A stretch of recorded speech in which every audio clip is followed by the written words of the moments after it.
नमस्कार फ्रेंड्स, या देवी सर्वभूतेषु शक्तिरूपेण संस्थिता, नमस्तस्यै नमस्तस्यै नमस्तस्यै नमो नमः। आपल्याकडे शक्तीची निरनिराळी रूपे परंपरेने पूजली जातात। दुर्गा देवीची उपासना, आराधना, नामस्मरण, जप करण्यासाठी शारदीय नवरात्र उत्सवाचा काळ अतिशय शुभ आणि पुण्यफलदायी मानला जातो।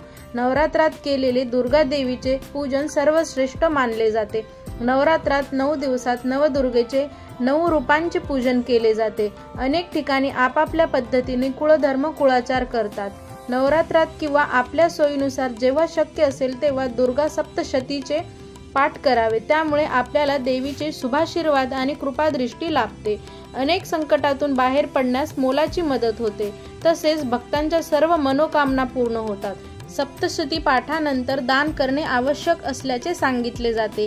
जे आपल्याला जमेल त्या स्वरूपात दान करावे। असे केल्याने प्रत्येक कठीण टप्प्यावर देवीचे आशीर्वाद कृपा प्राप्त होते, अशी लोकमान्यता आहे।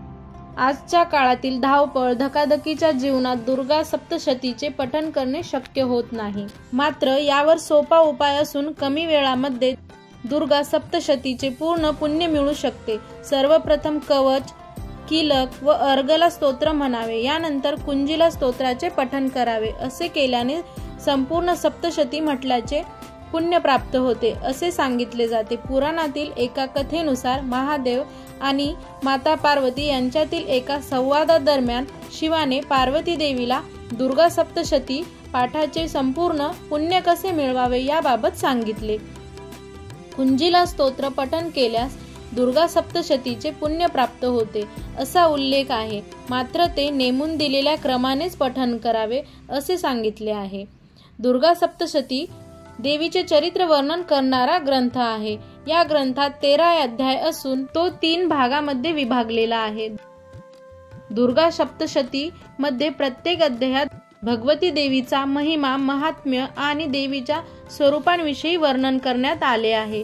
पहिल्या भागात मधुकैटभ वधकथा, दुसऱ्या भागात महिषासूर संहार आणि तिसऱ्या भागात शुंभ वध, तसेच देवीकडून सुरथ आणि वैश्य यांना देण्यात आलेल्या वरदानाविषयी माहिती देण्यात आली आहे।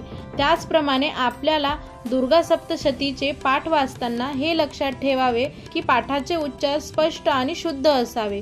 चुकीच्या उच्चाराने अर्थ बदलतात, त्यासाठी एखाद्या ब्राह्मणांकडून हे पाठ पारायण करून घेणे उत्तम आहे। घरातील वातावरण प्रसन्न राहते, तसेच त्याच्या पठणामुळे जीवनातील बहुतांश समस्या, अडचणी, आव्हाने, प्रश्न यांचे निराकरण शक्य होते, अशी मान्यता आहे। धन्यवाद।